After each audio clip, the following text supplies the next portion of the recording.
That torrential rain that was pouring down as we were emerging from the courthouse was so serendipitous because Judge Stephen O'Neill, he delivered a tsunami of a sentence. And I view it not only as something that signaled a shift in rape culture away from misogyny and towards believing and valuing women, but I also see it as an absolute mark in terms of gender equality and the history of women's rights towards a positive direction. So it's momentous.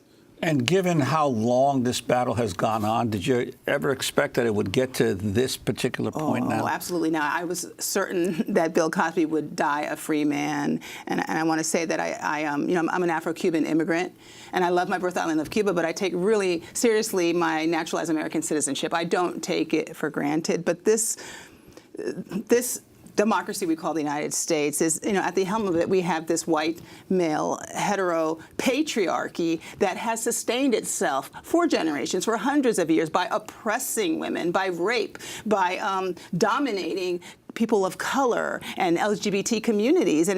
And so this is much greater than Bill Cosby. It talks about that. It talks about this festering wound of patriarchy that is now finally being punctured by brave women on the front line like you, Amy. Interestingly, Andrew Wyatt, the publicist for Bill Cosby, stood in the pouring rain and said this is the most racist and sexist trial in history. Oh, that's a joke. This is not about race. It's about rape. And I also heard him intimate that it's a war, that he's suffering a kind of war. And I'm really grateful that he did that. A sex war that he included Kavanaugh. And I'm glad he said that because he's accurate about that. This is a war, and I view Bill Cosby as one of the greatest war criminals in history because he waged warfare on the landscapes of the bodies of so many women and girls, including me. And the weapons that he used may not have been tear gas, may not have been grenades and guns, but they were drugs that incapacitated me. They were his mouth, his penis, a pillow that he pushed into my face when I was screaming no.